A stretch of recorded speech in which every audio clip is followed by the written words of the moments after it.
एक लड़का जो प्लस टू के एग्ज़ाम देता है और एग्ज़ाम देने के बाद एक दिन रिजल्ट लेने के लिए सीएससी सेंटर पर पहुंच जाता है और वहां जाने के बाद जब रिजल्ट देखता है तो अपने आप को फेल पाता है।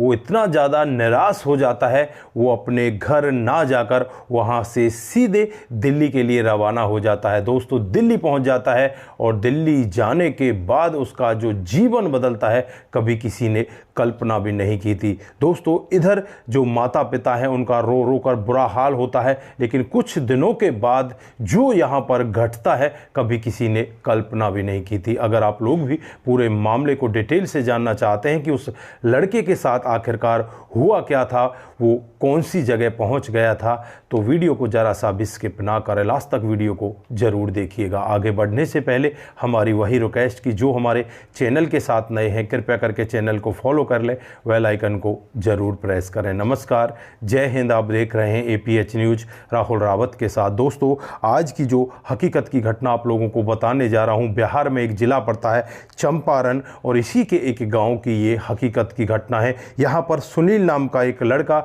जो प्लस टू के एग्ज़ाम दे देता है और उसके बाद जब रिजल्ट देखने के लिए एक CSC सेंटर पर जाता है, वहाँ जाकर उसे पता चलता है कि वो तो फेल हो चुका है।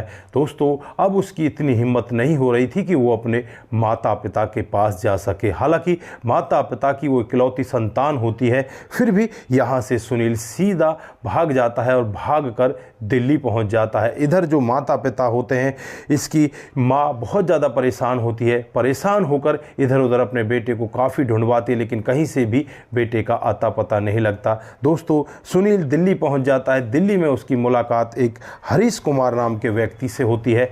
दोस्तों, हरीश कुमार अब यहाँ पर सुनील से जब बातचीत करता है तो सुनील को अपने एक फार्म हाउस पर ले जाता है। फार्म हाउस भी उसका दिल्ली से काफ़ी दूर होता है, बिल्कुल शांत एरिया में होता है। वहाँ पर कुमार का फार्म हाउस होता है, उसमें बहुत सारी सुविधाएं होती हैं, तालाब, बाग, बगीचे, कुएं, सारी सुविधाएं होती हैं और उसी फार्म हाउस के बीचों बीच में एक बंगला होता है। दोस्तों, इसी बंगले में जो हरीश कुमार की पत्नी है सुमित्रा, वो रहा करती है और यहीं पर एक लड़की होती है जिसका नाम रश्मि होता है, उम्र जिसकी 24 साल होती है। दोस्तों, व्हील चेयर पर जो यहाँ पर रश्मि होती है वो बैठी होती है। जब सुनील यहाँ पर पहुँचता है तो हरीश कुमार सुनील से यही कहते हैं कि तुम्हें बस यहाँ पर हमारी बेटी रश्मि की देखरेख करनी है, इन्हें पार्क वगैरह में घुमा कर लाना है। अब यहाँ पर सुनील सोच में पड़ जाता है कि यार ये अकेला जंगल सा है, यहाँ पर तू कैसे रहेगा। हालांकि यहाँ पर सुनील के लिए एक कमरा दे दिया गया था, उस कमरे में सुनील को रहना था। अब यहाँ पर रात हो जाती है, उसे खाना पीना खिला दिया जाता है। खाना पीना खाकर सुनील कमरे के अंदर चला जाता है, लेकिन वहाँ जाने के बाद सोच में पड़ जाता है कि है रश्मि ये डायलिसिस पर चल रही है, इसकी दोनों की दोनों किडनी खराब है, कहीं ऐसा ना हो कि ये मेरी किडनी निकाल लें और मुझे यहाँ से मारकर फेंक दें। यहाँ पर उसे ऐसा डर लगता है, डर की वजह से वो पूरी रात भर सो नहीं पाता। दोस्तों, जैसे ही अगली सुबह आती है, सुबह उठता है और सुबह उठकर वो जल्दी से पार्क में घूम रहा होता है। तभी यहाँ पर हरीश कुमार देखते हैं कि वो लड़का आया कहाँ, तो पता चलता है कि वो लड़का तो घूम रहा है। तो यहाँ पर लड़के को उसका काम समझा दिया जाता है और हरीश कुमार यहाँ से वापस जाने लगते हैं। जो इनकी लड़की होती है हरीश कुमार को देखकर रोने लगती है और कहने लगती है कि पापा, मैं कब तक ऐसे ही रहूँगी, मैं कभी क्या ठीक हो पाऊँगी, क्या मैं अपने आप भी चल पाऊँगी। दोस्तों, यहाँ पर पापा भी कहते हैं कि हाँ बेटा, जल्द ही इस सब का इंतज़ाम हो रहा है, तेरे लिए हम किडनी का इंतज़ाम कर रहे हैं। लेकिन यहाँ पर काफ़ी मशक्क़तों के बाद भी उन्हें कोई किडनी डोनर नहीं मिलता जो यहाँ पर इस लड़की को अपनी किडनी दान दे सके। हालांकि यहाँ पर इनके 2 बेटे भी होते हैं, दोनों बेटों की शादी हो चुकी होती है। वो बेटे भी किडनी देने से साफ मना कर देते हैं, क्योंकि उनकी पत्नियां उनको किडनी देने से साफ मना कर देते हैं कि अगर तुम किडनी दे दोगे तो तुम्हारा जीवन कैसे चलेगा। दोस्तों, अब यहाँ पर सुमित्रा अगले दिन रश्मि के साथ बैठी होती है। यहाँ पर एक नर्स भी होती है, इसकी सप्ताह में एक बार तो डायलिसिस होती ही होती थी, कई बार 2 बार भी डायलिसिस हो जाया करता। अब यहाँ पर रश्मि को व्हील चेयर पर बैठा कर सुमित्रा इस लड़के सुनील से कहने लगती है कि इसे घुमा कर लाओ। सुमित्रा भी साथ में होती है। थोड़ी देर तो सुमित्रा चलती है, थोड़ी देर बाद सुमित्रा थक जाती है और उसके बाद ये सुनील इस रश्मि को लेकर घुमाने लगता है। दोस्तों यहाँ पर सुनील से रश्मि की आपस में काफ़ी सारी बातचीतें होती हैं। इसके बारे में पूछती है, तुम कैसे घर से आ गए, तुम्हें क्या कुछ पैसों की ज़रूरत है, क्या चीज़ है, वो सारा वाक्य यहाँ पर सुनील से सुमित्रा पूछने लगती है। सुनील पूरा वाक्य बता देता है कि मैं +2 में फेल हो गया था, इस वजह से मैं वहाँ से भाग कर आ गया। दोस्तों अब यहाँ पर इनकी इतनी सारी बातचीत होने लगती हैं। जो रश्मि होती है वो कॉलेज में पढ़ा करती है, वो अपने कॉलेज की बातें बताने लगती है। सुनील से बार बार पूछा करती है कि तुमने कभी किसी से प्रेम किया है क्या, कभी किसी लड़की को चाहा है क्या। तो यहाँ पर वो मना कर देता है कि ऐसा कुछ भी नहीं है।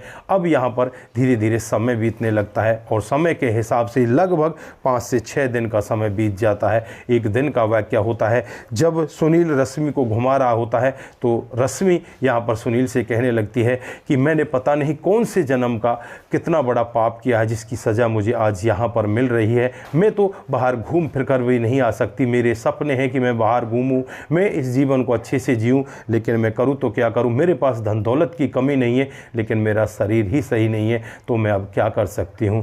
दोस्तों सुनील भी यहाँ पर उससे यही कहता है कि तुम कुछ दान पुण्य किया करो जिससे कि तुम्हारा आगे कुछ भला हो सके। तो यहाँ पर रश्मि कहती है कि तुम बताओ कितना दान चाहिए, मैं तुम्हें दान कर देती हूँ, लेकिन मेरी सहायता भी तो होनी चाहिए, भगवान मेरी सहायता करता क्यों नहीं। दोस्तों इसी तरह से उनकी बातचीतें चलती रहती हैं और बातचीत चलते चलते कब कब में 1 महीने का समय बीत जाता है, किसी को कानों कान खबर नहीं लगती। इस 1 महीने में जो यहाँ पर सुनील होता है वो अपनी माँ से भी बातचीत कर लेता है और माँ के पास कुछ पैसे भी भिजवा देता है। माँ भी यहाँ पर बहुत ज़्यादा खुश होती है, लेकिन माँ फिर भी यहाँ पर यही कहती है कि बेटा तू एक बार घर तो आ जा। तो यहाँ पर बेटा कहता है कि मैं बहुत अच्छी जगह पर हूँ, तू टेंशन मत कर, मैं तुझसे बात करता रहा करूँगा और तू पैसे लिया कर और इन पैसों से अपने कामकाज को आगे बढ़ाया करो। दोस्तों धीरे धीरे समय बीतने लगता है और एक दिन का वाक्य होता है जब रश्मि बहुत ही ज़्यादा उदास बैठी होती है। सुनील उसके पास जाता है और सुनील उससे एकदम से कहने लगता है कि रश्मि उदास क्यों बैठी हो। तो यहाँ पर वो कहती है कि मैं क्या करूँ, मैं तो बस अब जाने वाली हूँ।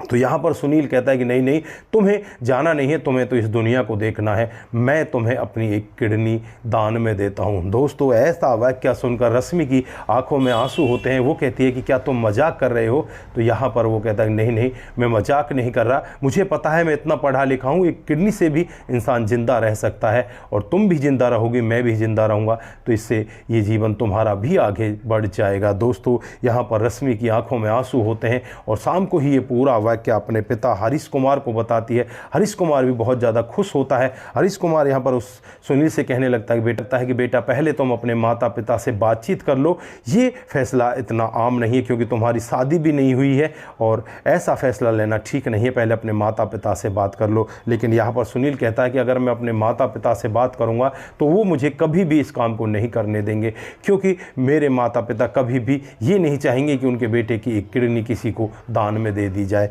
दोस्तों अब यहाँ पर हरीश कुमार ना चाहते हुए भी कागज कार्रवाई में लग जाता है। दोनों के ब्लड सैंपल ले लिए जाते हैं, दोनों की किडनी को मैच किया जाता है। तो यहाँ पर किस्मत इतनी अच्छी होती है कि दोनों की किडनी मैच हो जाती है, ब्लड ग्रुप भी मैच हो जाता है, सारा कुछ बिल्कुल मैच हो जाता है। फिर यहाँ पर हरीश कुमार डॉक्टर साहब से बातचीत करते हैं कि इस तरह से इस लड़के की किडनी ट्रांसप्लांट इस रश्मि की करनी है। तो यहाँ पर डॉक्टर साहब भी बातचीत कर लेते हैं और ऑपरेशन की एक डेट दे दी जाती है। उसी डेट पर इन दोनों की किडनी को ट्रांसप्लांट कर दिया जाता है। दोस्तों इनका मूवमेंट भी इतना अच्छा होता है, दोनों बहुत ही जल्दी आगे ठीक होने लगते हैं। लगभग 2 साल का समय इसी तरह से बीत जाता है। इन 2 सालों में जो रश्मि होती है बिल्कुल लगभग 99.99% बिल्कुल ठीक हो चुकी थी। अब उसे ज़्यादा कोई ज़रूरत नहीं थी, जो नर्स वगैरह यहाँ पर होती थी उनकी भी ज़रूरत नहीं थी। इधर जो लड़का होता है सुनील वो भी ठीक ठाक होता है। सुनील वो अपने घर अपने माता पिता को पैसे भेजता, लगभग 2 साल से वो पैसे भेज रहा था, लगभग 45 से 50 हज़ार रुपये महीने के भेज दिया करता। और अब यहाँ पर जो माता पिता होते हैं वो सुनील से कहने लगते हैं कि बेटा हमने अब घर भी बना लिया है, तू घर तो आ जा, तू कर क्या रहा है, ऐसे पैसों की हमें क्या ज़रूरत है। दोस्तों सुनील भी यहाँ पर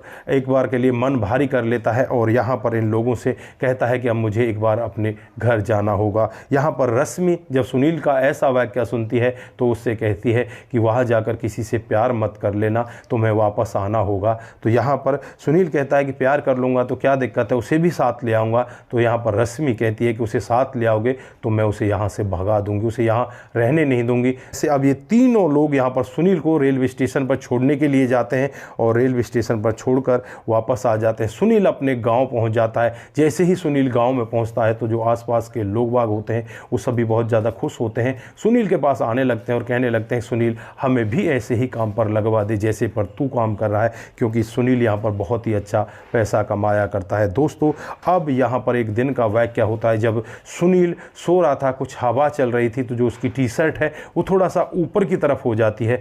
तो यहाँ पर माँ जो उसके पेट में देखती है वो उसे देखकर उसकी आंखें फटी की फटी रह जाती हैं। सुनील का पेट पर टाँके के निशान लगे हुए हैं। दोस्तों तुरंत ही वो अपने पति से कहती है कि देखो सुनील का तो पेट फटा हुआ है, पता नहीं इसने क्या कर दिया। यहाँ पर माता पिता हंगामा मचाने लगते हैं, आंखें खुल जाती हैं। सुनील भी कहने लगता है कि आप क्यों हंगामा मचा रहे हो। तो वो बताने लगते हैं कि तेरा पेट फटा हुआ है, तूने किया क्या है। तो वो पूरा वाक्य बताता है कि इस तरह से मैंने किडनी दान में दी है। दोस्तों आसपास के लोगों को भी पता चल जाता है कि सुनील ने इस तरह से किडनी दान में की है। तो यहाँ पर लोग बाग उल्टा उसका वो लेने लगते हैं, वो कहने लगते हैं कि इसने किडनी दान में नहीं दी, किडनी बेच कर आया है। दोस्तों अब यहाँ पर उसकी बदनामी भी होने लगती है। माता पिता का गुस्सा सातवें आसमान पर होता है। लगभग 1 महीने का समय से यहीं पर बीत जाता है। 1 महीने के बाद अब माता पिता को ना चाहते हुए बिहार के चंपारण से सीधे दिल्ली के उसी एरिया में लेकर जाता है जहाँ पर वो फार्म हाउस बना हुआ होता है। दोस्तों जब फार्म हाउस पर पहुँचता है तो वहाँ पर जो रश्मि होती है वही होती है और 2-4 नौकर चाकर होते हैं, घर वाले कहीं बाहर गए हुए होते हैं। रश्मि जब यहाँ पर सुनील को देखती है तो भागकर उसके गले लग जाती है और रोते हुए कहने लगती है कि तुमने बहुत समय लगा दिया, तुम्हें नहीं पता मैं 1 महीने से तुम्हारा इंतजार कर रही थी। दोस्तों अब यहाँ पर जो सुनील होता है वो कहने लगता है कि मेरे माता पिता भी मेरे साथ आए और वही बड़ा बवाल यहाँ पर बना हुआ है। दोस्तों अब यहाँ पर रश्मि तुरंत ही अपने माता पिता हरीश कुमार और सुमित्रा को फ़ोन करके बुला लेती, वो भी यहाँ पर आ जाते हैं और जब सुनील के माता पिता को देखते हैं तो उनके चरणों में गिरकर उनसे माफ़ी मांगने लगते हैं और कहने लगते हैं कि हमसे गलती हुई है, लेकिन यहाँ पर आपके बेटे का हम जितना धन्यवाद करें उतना कम है। उसने हमारी बेटी की जान नहीं बचाई, हमारे पूरे परिवार को एक बहुत बड़ी मुसीबत से बचा लिया, हमें माफ़ कर देना। दोस्तों यहाँ पर जो सुनील के माता पिता होते, इतने बड़े घर के आदमियों को इस तरह से झुकता हुआ देखकर वो भी एक बार के लिए टूट से ही जाते हैं, उनकी आंखों में भी आंसू होते हैं। और फिर यहाँ पर जो सब के सब लोग हैं एक जगह बैठ जाते हैं, बैठकर बातचीतें करने लगते हैं और जो यहाँ पर सुनील के माता पिता होते हैं वो कहने लगते हैं कि अब हमारे बेटे से ऐसी स्थिति में कौन शादी करेगा। दोस्तों एक पल के लिए तो वहाँ सन्नाटा छा जाता है, लेकिन एक पल के बाद ही जो रश्मि होती है वो सामने खड़ी हो जाती है सुनील की बगल में। वो यहाँ आकर यही कहती है कि मैं यहाँ पर सुनील से शादी करूँगी। दोस्तों अब यहाँ पर माता पिता जब ऐसा वाक़या देखते हैं तो उनके हाथों पैरों के नीचे से एक बार के लिए ज़मीन खिसक जाती है कि इतने बड़े घर की बेटी हमारे बेटे से शादी करेगी। दोस्तों फिर यहाँ पर हरीश कुमार सुमित्रा वो भी इनको समझाते हैं और कहते हैं कि जो हमारी बेटी ने यहाँ पर निर्णय लिया वो बिल्कुल ठीक है, क्योंकि यहाँ पर जो रश्मि का जीवन है वो सुनील ने दान दिया है और सुनील के साथ वो अगर रहे, अपना जीवन साथी सुनील को बनाती है, तो इसमें हमसे बड़ा खुशी और नसीब वाला आदमी कोई नहीं होगा। दोस्तों यहाँ पर जो सुनील के माता पिता होते हैं वो भी बड़े खुश होते हैं और बड़ी ही रीति रिवाज के हिसाब से दोनों परिवार एक दूसरे के साथ मिल जाते हैं। साल 2022 में इन दोनों की शादी हो जाती है और शादी होने के बाद बड़े ही धूमधाम से एक दूसरे के साथ रहने लगते हैं। दोस्तों आज साल 2025 आ चुका है, यानी कि 3 साल उनकी शादी को बीत चुके होते हैं और अब तक उनका जीवन बड़े बेहतर तरीके से कट रहा होता है। यहाँ पर जो लड़की होती है रश्मि वो एक होटल को देखा करती, उसका सारा कामकाज ये सुनील भी देखता है, दोनों उस होटल के मालिक होते हैं। माता पिता ने यहाँ पर इनको एक होटल दे दिया था जो दिल्ली के अंदर होता है और आज उस होटल को ये बड़े अच्छे तरीके से चला रहे हैं। सुनील के जो माता पिता हैं वो भी अब इनके साथ दिल्ली में ही रह रहे हैं। तो दोस्तों ये थी आज की एक छोटी सी कहानी, आप लोगों को कैसी लगी? अगर आपको जरा सी भी प्रभावित करती है, जरा सी भी अच्छी लगती है तो दोस्तों के साथ ज़रूर शेयर करके जाएँ। दोस्तों आज के लिए बस इतना ही, फिर मिलते हैं किसी नए मूड के साथ। तब तक के लिए आप अपना ख्याल रखें, परिवार का ख्याल रखें, सतर्क रहें, सावधान रहें। दोस्तों जिन साथियों ने हमारे पिछले वीडियोज़ पर कमेंट किए थे उनका नाम हम यहाँ पर अब बारी बारी से लेने वाले हैं। कमेंट आता है वो मोनू जैन का आता है, वो लिखते हैं नाइस आपका वीडियो हमें हर बार कुछ ना कुछ सिखा कर जाता है। आपका बहुत बहुत धन्यवाद। उसके बाद शंकर स्वामी जी लिखते हैं, आपकी कहानी बहुत ही अच्छी होती है, आपका भी दिल की गहराई से बहुत बहुत धन्यवाद। उसके बाद जो कमेंट आता है वो प्रिया रावत का आता है, वो लिखती हैं कि आपकी कहानी बहुत ही अच्छी होती हैं, आपका भी दिल की गहराई से बहुत बहुत धन्यवाद। रघु रावत हर दिन की तरह हमें आज भी कमेंट करते हैं, वो लिखते हैं कि आपकी कहानी हमेशा हमें कुछ ना कुछ सिखा कर जाती है, आपका भी बहुत बहुत धन्यवाद। सूरज डीओ वो लिखते हैं, नमस्ते भाई जी, आपकी कहानी बहुत अच्छी लगती है। मैं सूरज फ्रॉम फिजी से, जय हिंद जय भारत, आपका भी दिल की गहराई से बहुत बहुत धन्यवाद। शंकर स्वामी जी लिखते हैं, आपकी कहानी बहुत ही बेहतर होती है, आपका भी दिल की गहराई से बहुत बहुत धन्यवाद। दोस्तों शिवांश रावत भी हमें लिखते हैं कि आपकी कहानी हमें बहुत अच्छी शिक्षा देकर जाती है, आपका भी बहुत बहुत धन्यवाद। दिनेश चौहान जी हमें लिखते हैं, आपकी कहानी हृदय स्पर्शी होती है, आपका भी दिल की गहराई से बहुत बहुत धन्यवाद। आप सभी लोग इसी तरह से हमारे साथ बने रहें, इसी तरह से हमें प्यार देते रहें। दोस्तों नव्या रावत भी लास्ट में हमें जाते जाते जय हिंद जय भारत लिखती हैं, आपका भी दिल की गहराई से बहुत बहुत धन्यवाद। आप सभी साथी इसी तरह से हमारे साथ कमेंट करते रहें, इसी तरह से हमारे साथ बने रहें। नमस्कार, जय हिंद।